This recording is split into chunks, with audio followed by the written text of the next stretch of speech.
Okay, so last reading in fixed income is fundamentals of credit analysis. So this reading discusses how is credit analysis performed or what are the key factors to look at. So when we talk about credit analysis is the analysis to find out or is to analyze that how much amount will be recovered if a default happens, or what are the chances of a default, or what are the chances of we not being able to recover our loan or our amount. So two key components of credit risk are default risk and loss given default. Default risk is default probability, that how much is the chance of default.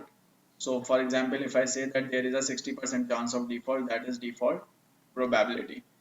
And second is that how much default would happen if a default happens. So if I tell you that there is a 60% chance of default, and if default happens, I will lose out 70% of the money. So this 70% is loss given default. So total expected loss uh, is equal to default probability multiplied by loss given default. So in this case, total expected loss will be 60% into 70%. So this is how you estimate the expected loss, or you estimate the chances of loss.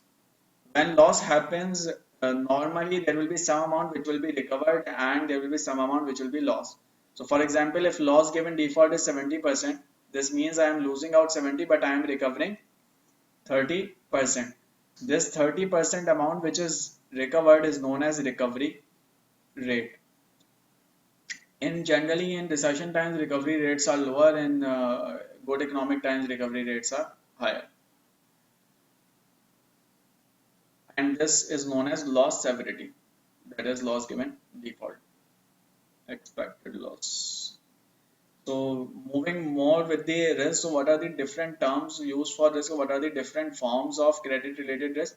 So one of the forms of credit related risk is spread risk. What is spread risk?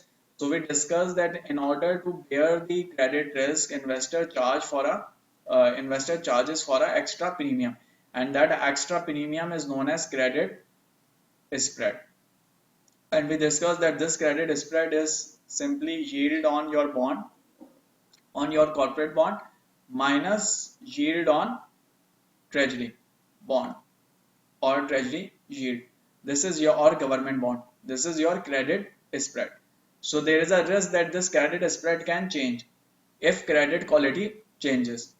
Why? Because if credit quality, let's say, decreases, or if credit quality worsens, then credit spread increases and price decreases. And when price decreases, that is a kind of loss or decrease in value.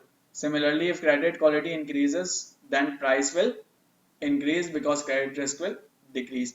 So there is a risk that this credit spread can change, and if this credit spread changes, then overall price and value of the investment will change. What can cause this spread to change? So when it changes, the risk is that the spread can increase, or in other words, it can widen. So why would it happen, or what will can cause that? It can be caused due to credit migration. So for example, let's say currently a company has a double B rating and now it is downgraded to triple C. So a downgrade can lead to an increase in spread or widening of spread. Another risk can be market liquidity risk. That risk that buying or selling price for investor can differ from market price. Let's say maybe liquidity goes down, and now if investor goes into the market to sell it, maybe he is or she is not able to sell it. So these are the two primary component of credit spread: liquidity risk and credit risk. And these are the two primary factors that can cause spread to widen. So it does not necessarily only widen due to downgrade, but it can also widen due to changes in liquidity.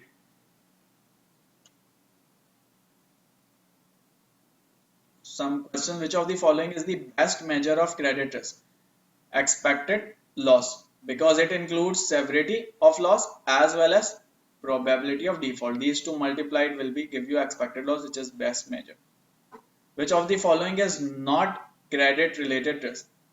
Default risk is a credit risk. Downgrade risk is a credit related. Interest risk is not a credit related risk. It is the risk related to market price or reinvestment income, not related to default or credit. Any problem so far? So moving on now, this is repetition of what we discussed earlier, that is uh, seniority ranking. But before we go on, just a small discussion on capital structure. So some companies have very simple capital structure. So for example, there is a company, it has some debt and it has some equity. Some companies have complex capital structure. So for example, this is the company, it has some subsidiaries.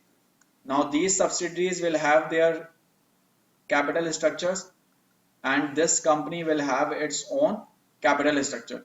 So capital structure of all the whole of this group becomes complicated. In this case, some entities may have higher rating, some entities may have lower rating, and a parent company would have a different rating or can have a different rating. So in this case, it becomes a bit complex. Generally, remember that any subsidiary would have a lower rating, generally would have same or lower rating compared to the parent rating or corporate family, because that is heading all the other subsidiaries. So building upon these complex structures, we discussed seniority ranking earlier as well, that there can be loans which can be structured with respect to seniority. And the higher the seniority, lower the credit risk, lower the seniority, higher the credit risk. So there can be first lien, senior secured, senior unsecured, senior subordinated, subordinated and junior subordinated. Remember these names. If you are told that you have a senior unsecured and senior subordinated, you should know that senior unsecured has lower risk compared to senior unsubordinated. You should know that first lien has the lowest risk compared to others. You should know that senior secured has lower risk compared to senior unsecured. So remember this ranking.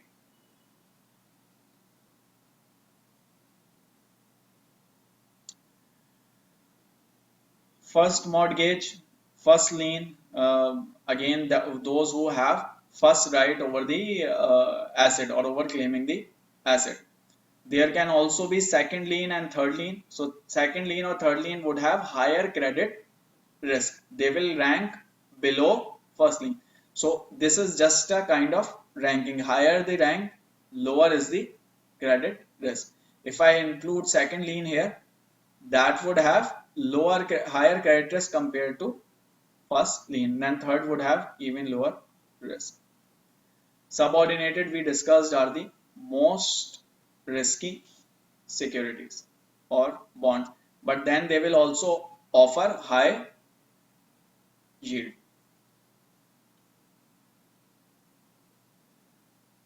Recovery rates, we discussed, it is the amount which is recovered. It will vary widely by industry. In some industries they are higher, in some industries they are lower. Can vary depending on when they occur in credit cycle. In booms they are generally higher, in recessions they are lower. Recovery rates are taken as averages generally.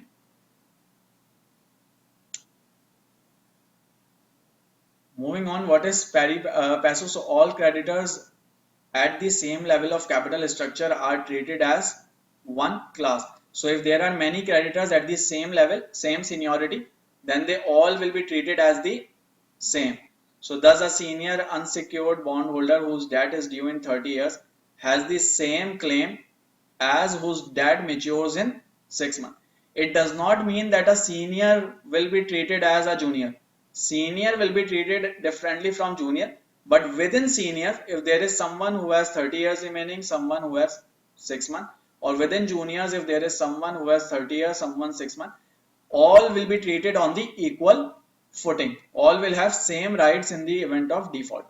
And this equal footing is known as pari passu in right of payment. That means all will be entitled to receive their payment with respect to their due outstanding amount or proportion of their due amount. And this is known as pari passu. So that means no matter if you have a different kind of structure, as long as you are in the same class, you will be treated in the same way in case of default. Priority of claim, so you know that some creditors are ranked higher, some are ranked lower. So higher ranked have a priority of claim. But what generally happen is that maybe they have higher priority claim, but maybe others initiate cases on them, or maybe others claim that they have a, or maybe others claim that they have a priority of claim. So in that case, the matter can go into courts, and then it can go into legal proceedings, which can lead to all of them incurring some costs, some legal fees, and which can lead to a delay in the payment. So in order to get away with these, what they may do is that they may talk to the other creditors, and then they may align a way out of it, and then they may sacrifice some of their claims in order to save themselves from all the hassle of legalities and from all those fees and everything. But this is, you know, that creditors with a secured claim have right to the value of that specific property before any other claim. Why? Because secured means you have a right or claim over a specific asset. Unsecured creditors have right to be paid in full before holders of equity. But after the secured claim holders or senior holders, senior creditors take priority over junior. So these are the ranks which are followed, but in reality or in practical terms, maybe these all settle it, and they may sacrifice, seniors may sacrifice some of their claims in order to save themselves from hassle of all the legalities. Moving on, generally ratings across universe are now converging. That is, there are some factors which are leading to near universal use of credit rating. That is, for example, a AAA rating as used in US might be used in the same way in Pakistan as well. So the use of ratings is now becoming universal, and the factors leading to it are independent assessment of credit risk, ease of comparison across bond issuers, regulatory and statutory reliance, issuer payment for ratings, huge growth of debt markets, development and expansion of bond portfolio management. So as investors are investing more on bond portfolio management, as they are scrutinizing it more, as the debt markets are growing, the use of credit ratings is increasing, and it is now becoming universal. It is not specific to one country, it is now becoming universal and being used. These credit ratings are being used across the globe.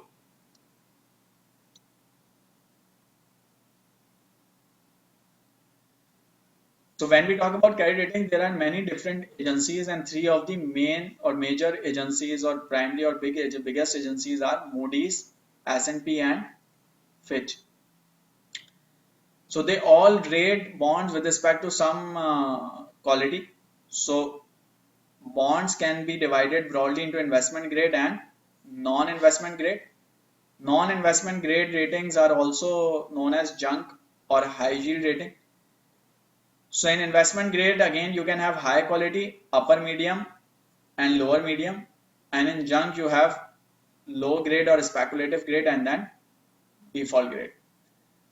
So all of these they have different letters. They use different letters. So Fitch and S&P are similar, but they use generally Moody's or S&P, if you compare, they would be using different letters.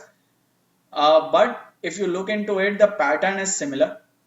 So you should know that which rating is better than which one, and which one is investment grade, which one is junk grade, which one is low medium grade, and so on. So generally, if you look into it, if there are more letters, for example AAA compared to AA, then that rating is better. For example, 3 letter better than 2 letter, and so on. 3 letter better than 2 letter. Another key point to note with respect to it is that A is better than B and B is better than C. And then within these, 3 letters are better than 2 letters. And 3 letters better than 2 letters, and 2 letters are better than 1 letter. This is how it goes. Secondly, if there is a plus sign, plus is better than having no sign, and then comes negative sign. So if it is AA plus, it is better than AA, and AA is better than AA minus. If everything else is same, AA, AA, AA. But then if it becomes A, then it is lower than any kind of double A. Similarly, if it is 1, 2, 3, 1 is better than 2, 2 is better than 3. So that's how you can figure it out. Generally, A ratings are high grade or upper medium grade investment. B with 3 letter. So 3 letters with B are investment grade but low medium grade. And then B in 2 letter or 1 letter is speculative grade or junk grade. And then C is default or D is default. So this is how you can remember this. So we discussed when we talk about rating, there is a parent company, there is a whole group, and you can have a group rating for that particular group. That is known as corporate family rating, which is issuer rating. That is the rating of the issuer. Now it may make one issue, another issue. This rating of this particular issue is known as issue rating or corporate credit rating. This issue rating can be different from corporate family rating, but generally it cannot be higher than corporate family rating. It will either be same or lower than corporate family rating. If it has high risk, then lower rating. If it has further high risk, then further lower rating. Or if it has the same risk or same profile, then same rating. So as I told you that this issue can have a lower rating. So the process of lowering it is known as notching. So if I say that this rating is 2 notches below the corporate family rating, that means it is 2 grades below the corporate rating. So for example, if it is A plus, it will be A minus. And if I say it is 1 notch below, then it means it is A. So this is known as notching. A point to remember with respect to notching is that subordinated debt can be rated up to 2 notches below a non-investment grade corporate credit rating. What does it mean? So it means that if let's say corporate credit rating is BB plus, corporate credit rating is BB plus, now you issue a class and that class is subordinated. As it is subordinated, it should have a lower rating. So it can have a rating 2 notches below BB plus. That means it can have a rating of BB or it can have a rating of BB minus. So subordinated debt can be 2 notches below the non-investment grade rating. If this corporate credit rating is non-investment grade, then subordinated debt can be 2 notches below this. But 1 notch at most if corporate credit rating is investment grade. But if it is not BB plus or any junk grade, if it is let's say double A, then subordinated debt can be double A minus. You cannot take it to A plus. So 1 notch below if investment grade and up to 2 notches below if junk grade.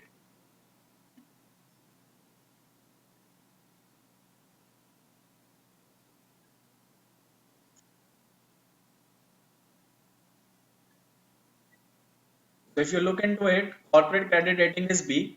This is an example. Corporate credit rating is B. Senior unsecured is B. Subordinated is 2 notches below B. And 2 notches, so B is junk grade. So 2 notches below B is B minus CC plus. So this 2 notches below, which is CC plus, is your subordinated rating. This is known as notching.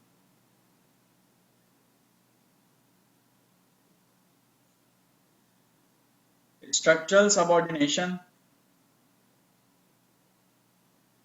arises when corporation with a holding company structure has debt at both its parent company and operating subsidiaries.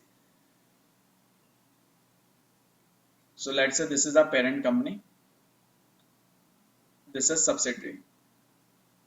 Subsidiary has a debt of its own, parent also has a debt. If subsidiary generates money, that money will be first used to pay off this loan. After paying off this loan, if it still have extra cash, then it will be used to pay off the debt of the parent. This is known as structural subordination. Cross default provision. Cross default provision means that let's say there is a company which has different loans A, B, C.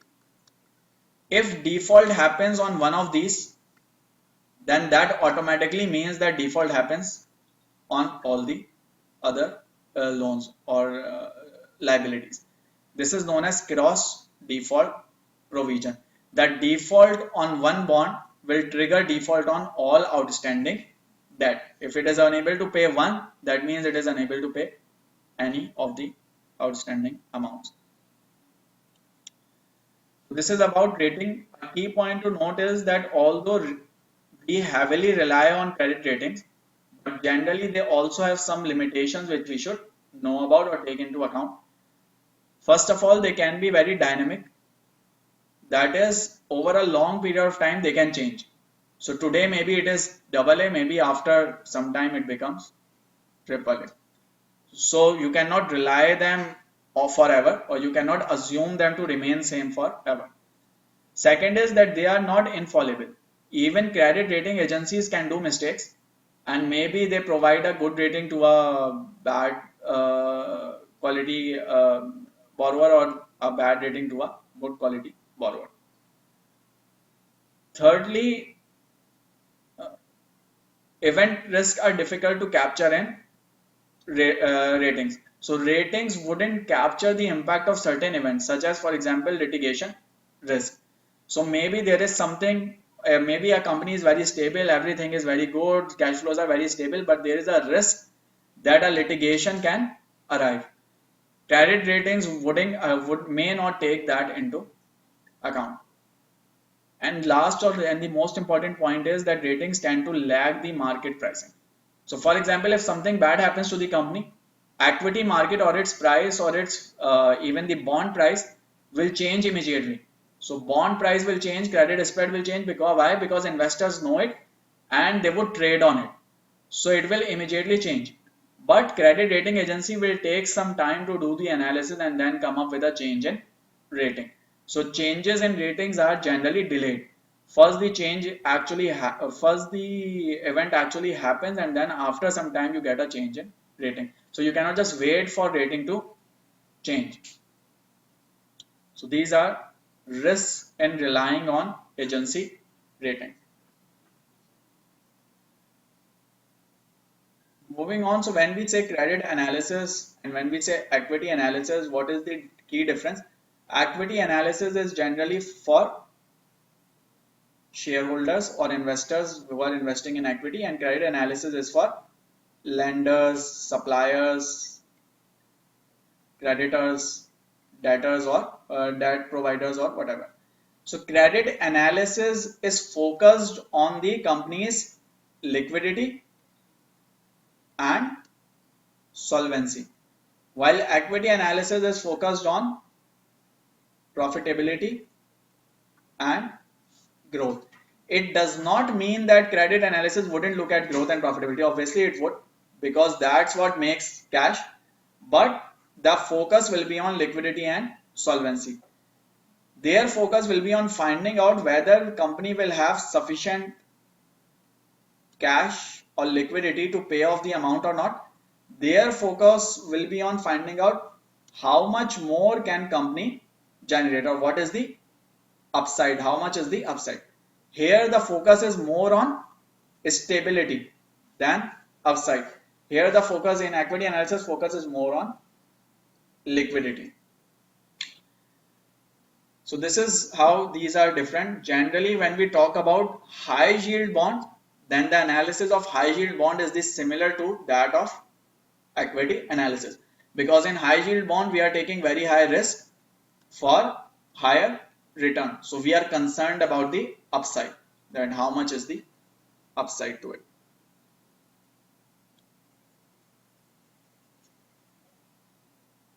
They will generally be more focused on balance sheet and cash flows, and they will generally be more focused on P&L and cash flows, because their point of concern is profitability and growth. There is stability, liquidity and solvency. Any problem, question? Okay, so when you perform credit analysis, one of the framework provided to you to perform credit analysis is known as the 4 C's credit analysis framework. What is this 4 C's? It is capacity, collateral, covenant and character. So when we say capacity, what do we mean by capacity? Capacity means ability of borrower to make payment. And how do you analyze ability? In order to analyze ability, what you do is you first perform industry analysis, and then you perform company's fundamental analysis. That means in order to analyze capacity, you analyze industry and you analyze company's fundamentals. How do you perform industry analysis? You can use, we discussed it in previous readings, you can use Porter's 5 forces analysis. That is bargaining power of customer, bargaining power of supplier, and competition, threat of competition, threat of substitutes, and internal rivalry, and so on. In fundamental analysis, what do you do? This was also discussed in previous readings. You perform solvency analysis and liquidity analysis, and with that you also perform profitability analysis, growth analysis. So you calculate all the ratios and you find out all the ratios, compare them with industry, look at the trend and all that, to find out whether it has the capacity or not. So this is how you analyze capacity. You analyze industry structure, you analyze industry fundamentals. Is it cyclical, non-cyclical? What are growth prospects? What does publication say about it? You analyze company fundamentals. What is competitive position? How is the performance history? What is strategy and acquisition? Ratio analysis. You perform analysis of key ratios such as profitability and cash flow measures, such as leverage ratios, such as coverage ratios. You find out you analyze the liquidity of the issuer, that how is the liquidity, will it be able to service debt or not. You look at the cash on balance sheet, net working capital, operating cash flow, committed bank lines, debt coming due and committed capex in the next 1 to 2 years. That is, where is cash coming from and where is cash being used. And you analyze the match of these two, will it have enough liquidity or not. This is how you analyze the overall capacity. Question: why do heavily regulated monopoly companies carry high debt loads? Why would they carry high debt loads? Why? Because they are monopoly. As they are monopoly, there is lesser competition. As there are lesser competition, there is lesser competition. That means they are more stable. So they are more stable, and they would be large companies because they are monopolies. They are providing utilities, and utilities generally have a consistent demand. So demand is stable. So that means the risk associated with them or their volatility in their business is very low. Uncertainty in their business is very low. As uncertainty is lower, they can bear to take higher debt. Because they are more stable, they can bear to take higher debt or keep high debt loads. So why would they do this? Regulators require them? No, they generate strong and stable cash flows, enabling them to support high levels of debt. B should be the answer. XYZ Corp manufactures a commodity product in highly competitive industry in which no company has significant market share and where there are low barriers to entry. Which of the following best describes its ability to take on substantial debt? Highly competitive, that means ability is lower. Manufactures a commodity product in highly competitive industry in which no company has market share, that means ability is lower. Where there are low barriers to entry, that means ability is lower. Which of the following best describe? Its ability is very limited, correct? Because companies and industries with those characteristics generally cannot support high debt loads, correct? Ability is strong, no, we do not have enough information, so A seems to be the correct answer. Any problem? Second is collateral, which we have already discussed in previous readings. Covenants have already been discussed in previous readings. And last one is character. So when we say character, character means management. Management's values, management's ability to pull off a strategy, and management ethics. So how sound is management's strategy? This comes in character. Management's track record in executing a strategy, use of aggressive accounting policies, history of fraud, previous poor treatment of bondholders. So all these fall under character. So remember, it is not only about ethics, it is also about strategy and ability to execute strategy. Which of the following would not be a bond covenant? The issuer must file financial statements with the bond trustee on a timely basis. So this requirement will protect bond holders. So this can be a covenant. Company can buy back as much stock as it likes. When company buys back a stock, it pays cash. Whom does it pay cash to? It pays cash to equity holders. If it pays more cash to equity holders, cash left for debt holders will be lower. So that means this cannot be a covenant. This goes against the interest of bond holder. Why should credit analysis be concerned if a company's stock trades below book value? So if stock is trading below book value, what does it mean? Generally, book value should be the minimum value, which is asset minus liability. So at any point of time, stock value should not be lower than asset minus liability. If it is trading below asset minus liability, that means there is some problem with book value. It means company is probably going bankrupt. No, why? Because even if it is going bankrupt, then its value at the time of bankruptcy will be A minus L, which is asset minus liability. So it should trade at book value and not below book value. And generally assets value are higher than market value is higher than what is reported on books, and so it will generally be higher instead of being lower. It means company will probably incur lots of debt to buy back its undervalued stock. Again, does not make sense. When it takes on debt, then value can go down when book value decreases. It is a signal that company's asset value on its balance sheet may be impaired and have to be written down, suggesting less collateral protection for creditor. So when you know that, when let's say investors know that asset value has actually decreased, but on books it hasn't decreased and will be decreased in future. In that case, they will trade stock at a lower value because they know that in future book value reported book value will also decrease because asset value has been impaired. So this C can be the reason. Any question? So C and B. If management of questionable character, if management is of questionable character, how can investors incorporate this assessment into their credit analysis and investment decision? They can choose not to invest. That can be a way of doing it.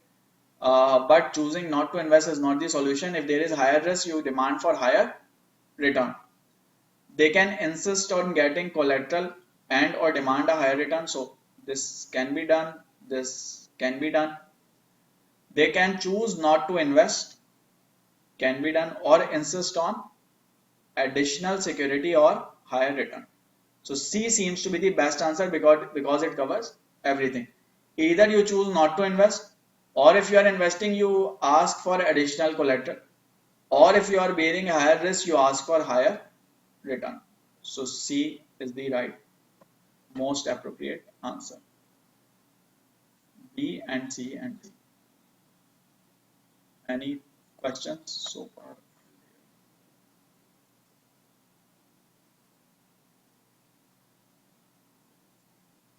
This is something which we have discussed earlier, that yield on corporate bond includes different components which are real rate plus expected inflation plus maturity premium plus liquidity premium plus credit spread. Generally, this credit spread also accounts for liquidity premium. Yield spread has two components, liquidity premium and credit spread, due to credit risk and due to liquidity.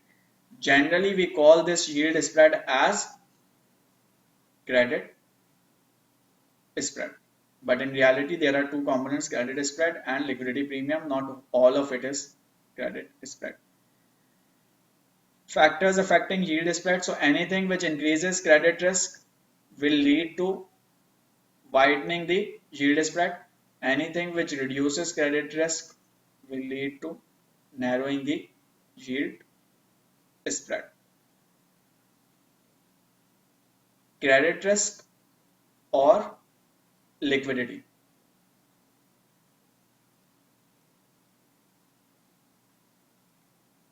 So credit cycle, if there is a recession, yield spread will widen.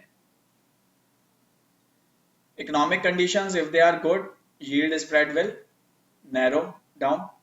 Financial market performance, if it is good, yield spread will narrow down.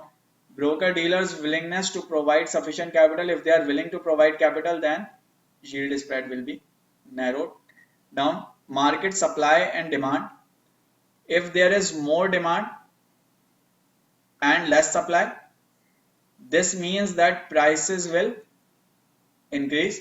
When prices increase, spread decreases. So if there is more demand and lesser supply, this is a good condition and spread will be lower. If there is lesser demand, more supply, this is a problematic condition and so spread will be higher.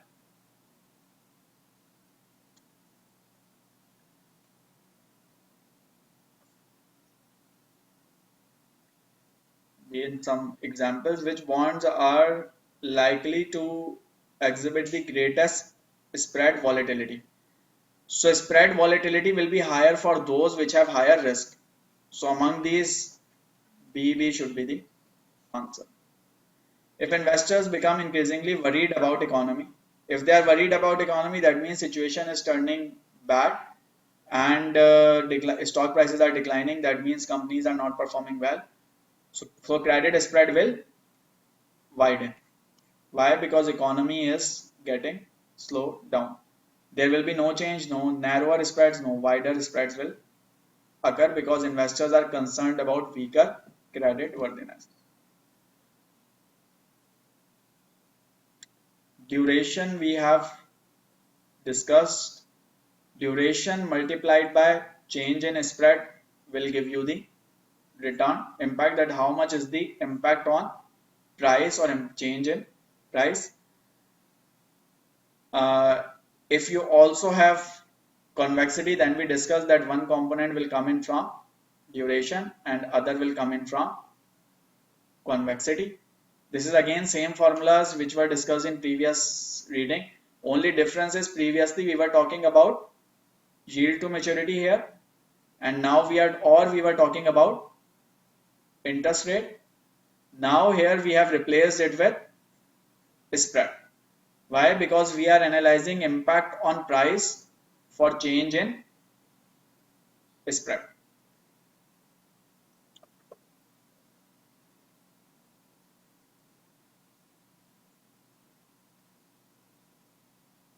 Special considerations of high yield sovereign and municipal credit analysis. So when we say high yield, it means these are the bonds which have high risk but high return.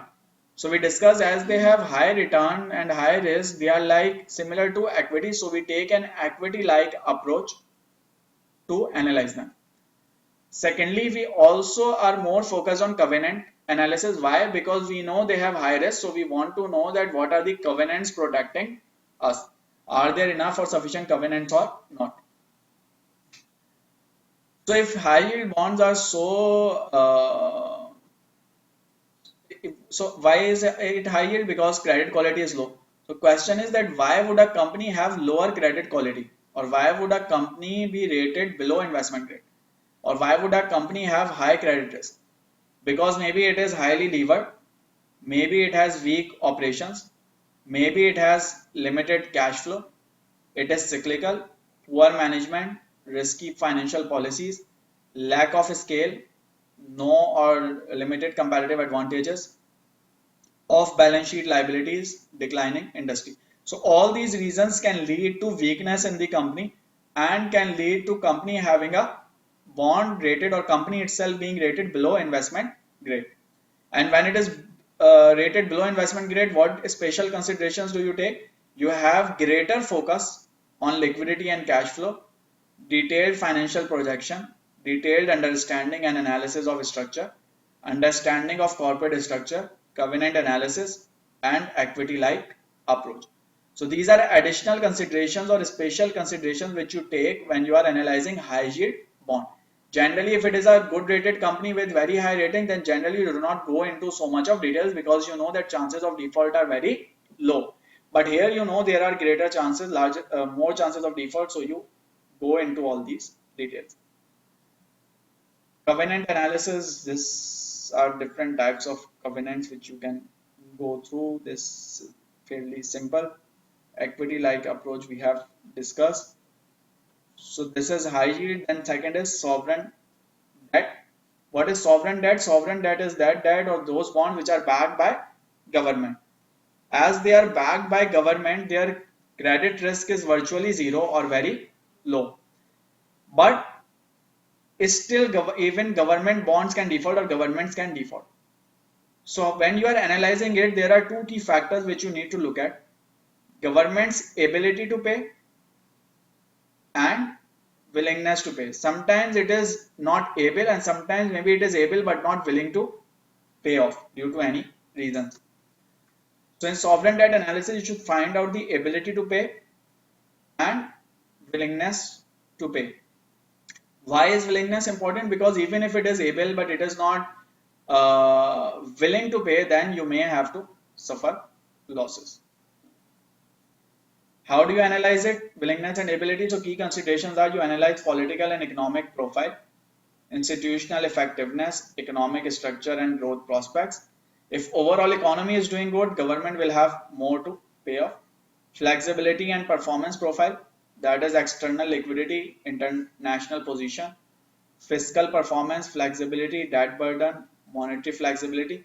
So if a government has huge debt burden, it already has huge debt, then there are more chances of default. If a government is running fiscal deficit continuously, then there are more chances of default. And last is municipal debt, which we discussed is the debt or bonds issued by the city, district or local government. There can be two types of bonds: general obligation and revenue bond. So let's say there is a city government and it is issuing a bond. A general obligation bond is the one in which this bond will be backed by the city government, and city government will pay for this bond. There is another type of bond, let's say issued by city government, but that is being issued to make a, for example, highway. And it says, the city government says that the bond will be serviced through the revenues generated by this highway. When this highway generates revenue, this bond will be paid off. In this case, there is city government does not have its full faith backing the bond. It is backed by something which is being done by the city government, and as that particular event or as that particular transaction start generating revenue, then the bond will be serviced. This is known as revenue obligation bond. Here revenue has obligation, here there is general obligation.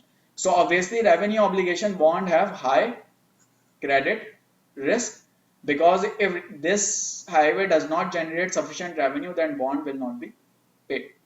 So remember, revenue bonds have higher risk compared to general obligation bonds. And this takes us to the questions in order to determine capacity.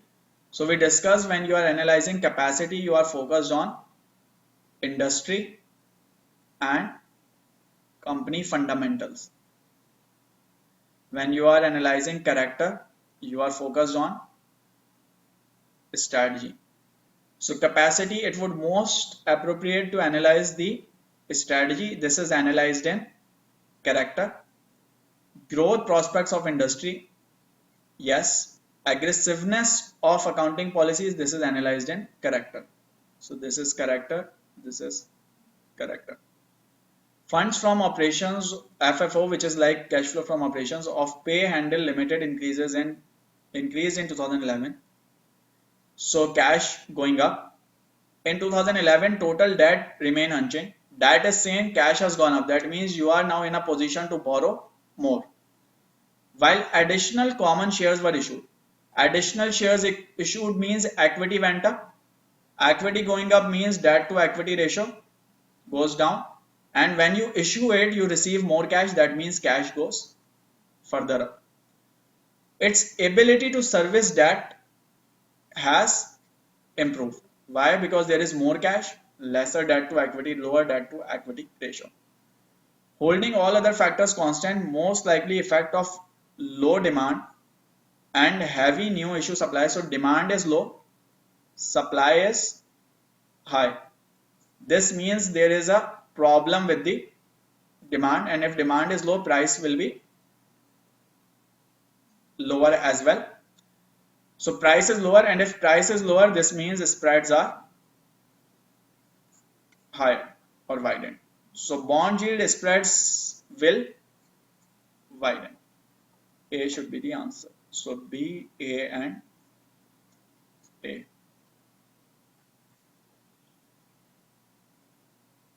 Any problem, questions in this? Okay, so let's end it here.